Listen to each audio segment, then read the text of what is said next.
Até agora eu estava discutindo com vocês o critério para classificar os seres vivos. Critério, moçada, evolutivo, baseado lá nas relações evolutivas, no grau de parentesco evolutivo, de acordo com os princípios da filogenética, né? De acordo com os princípios da cladística. Até comentei que todos os grupos de seres vivos devem ser monofiléticos, que apresentam lá um ancestral comum exclusivo dentro lá do grupo. Agora, como é que a gente classifica os seres vivos? Bom, a gente vai utilizar o sistema de classificação proposto por um sueco chamado Carl Linnell, lá no século XVIII, quando ele escreve o livro Systema Naturae. Lá vai, moçada, o Linnell classificar os seres vivos utilizando categorias taxonômicas hierarquizadas, também chamadas, moçada, pelo nome de taxons. Gente, elas são hierarquizadas, que você tem lá algumas categorias maiores do que outras. Né? Originalmente, o Linnell usava 5 categorias taxonômicas: reino, classe, família, gênero e espécie. Mas, gente, posteriormente, a classificação ela foi aperfeiçoada. A galera vai lá e acrescenta 2 outras categorias: reino, filo, classe, ordem, família, gênero e espécie. Bom, se você é daqueles que tem dificuldade lá para poder decorar quem são as 7 categorias taxonômicas principais, eita, você encontra por aí várias e várias dicas, né? Aquelas frasezinhas mnemônicas, né? Cofage, né?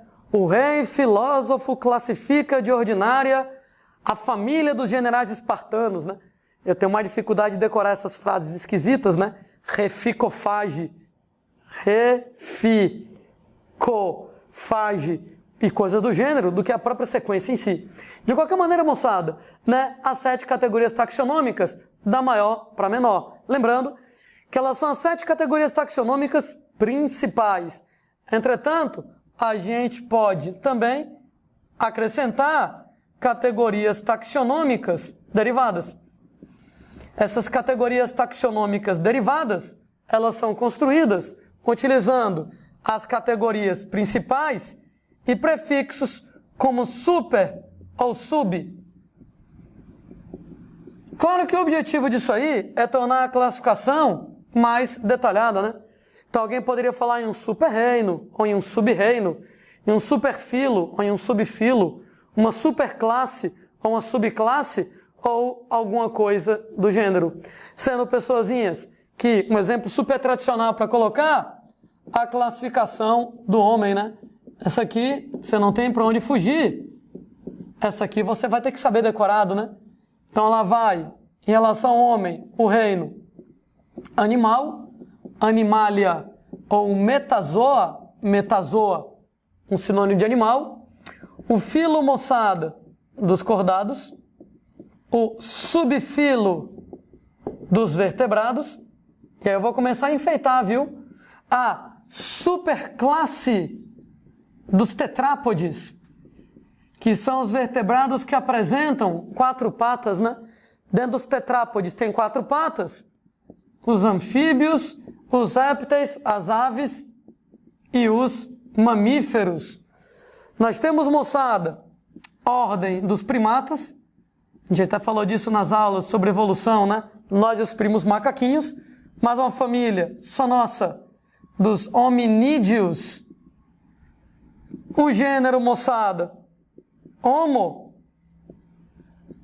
E a espécie Homo sapiens. Se você quiser enfeitar ainda mais a classificação, tornar a classificação ainda mais detalhada, a gente, moçada, pode falar na subespécie, a única que existe hoje para o homem, Homo sapiens sapiens. Nas aulas de evolução a gente comentando que há 35 mil anos atrás você tinha outra subespécie que era o Homo sapiens neanderthalensis, que se extinguiu. Hoje em dia, todo mundo é Homo sapiens sapiens. Uma coisa interessante é que Linnell, ele era fixista. Linnell, moçada, não acreditava na evolução dos seres vivos, ele era fixista. Então, apesar de hoje a gente usar o critério para a classificação dos seres vivos, a evolução, a gente pega a classificação do Linneu, que não acreditava na evolução, fixista. Tanto é que a menor das categorias taxonômicas para o Linneu, que vai ser a espécie, ele classificava as espécies dentro de um critério, dentro de um conceito, chamado de conceito tipológico de espécie. O conceito tipológico de espécie é um conceito fixista de espécie, e ele define espécies como sendo um grupo de indivíduos semelhantes a um indivíduo ideal. Entenda, na cabeça do Linneu, que era criacionista fixista, Deus criou o cachorro perfeito. E todos os cães que existem hoje são cópias imperfeitas do cão que Deus criou, que era o cão perfeito. Deus criou o gato perfeito. E todos os gatos que existem hoje são cópias imperfeitas do gato original que Deus criou, o gato perfeito. Esse cão ideal, esse gato ideal, exatamente é o que define a espécie. E ele é chamado de holótipo. Holótipo, moçada, seria o modelo que define uma determinada espécie. A propósito, apesar do conceito tipológico de espécie não valer mais hoje, porque ele é fixista, né? O nome holótipo ainda é utilizado, né? Você, futuramente, lá, um grande cientista, vai descobrir uma espécie nova de lombriga, aí vai descrever essa espécie. E aí você coloca no museu um exemplar daquela lombriga como sendo o modelo da lombriga. A partir de agora, todo mundo que descobrir uma lombriga nova vai primeiro prestar atenção na lombriga que você descobriu, para ver se é parecida com a lombriga que você descobriu, para ver se essa lombriga já foi descrita antes. Esse modelo da lombriga, né, que vai ser usado como critério para você ver lá, né, outras lombrigas se são da mesma espécie ou não, será chamado de holótipo, né? Normalmente você mantém lá o holótipo guardado no museu, então o holótipo de urso seria lá o urso médio, né? O holótipo de onça seria a onça média. Para saber quem é urso, para saber quem é onça, você compara com o modelo de urso com o modelo de onça, com o holótipo aí nesse caso. O Linneu usava o conceito tipológico porque ele era fixista, né? Hoje em dia, a gente trabalha com o conceito biológico de espécie, e o conceito biológico de espécie é um conceito baseado em evolução, e é o conceito que a gente estudou lá nas aulas de evolução, né? Grupo de indivíduos semelhantes, potencialmente intercruzantes na natureza, gerando descendentes férteis. Vou colocar aqui uma versão resumida do conceito biológico de espécie. Grupo de indivíduos semelhantes, potencialmente intercruzantes na natureza, gerando descendentes férteis. Então, meio moçada que a gente se apropriou da classificação do Linneu, a gente usa a maneira de classificar do Linneu, utilizando as 7 categorias taxonômicas que o Linneu utilizava, mais algumas categorias derivadas, né, taxons, ou categorias taxonômicas que a gente pode utilizar. Apenas nós usamos uma maneira diferente de ver as coisas, né?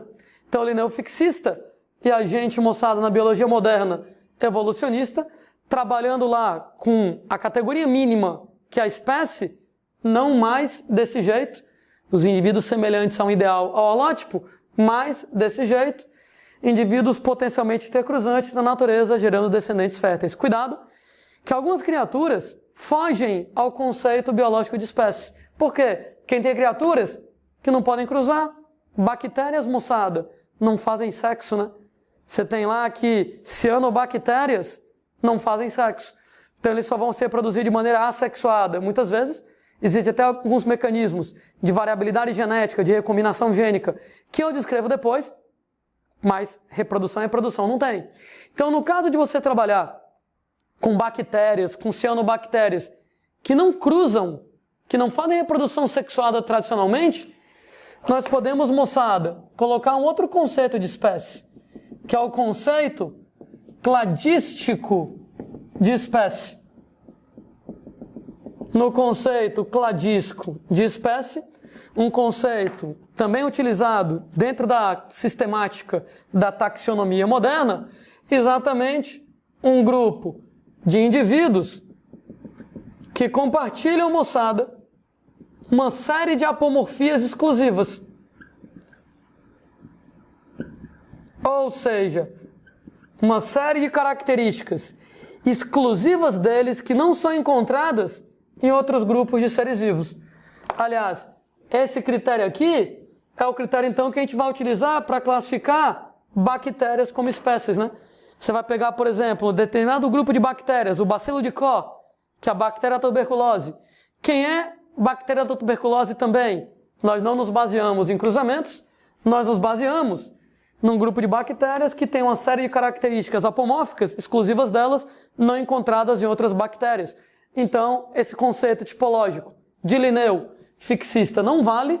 Nós trabalhamos com biológico, nós trabalhamos com um conceito cladístico de espécie, mas, repito, apesar do critério de classificação ter mudado, a classificação em si ainda usa os 7 táxons principais de Linneu: reino, filo, classe, ordem, família, gênero e espécie, e, se você quiser incluir algum táxon derivado para tornar a classificação mais detalhada.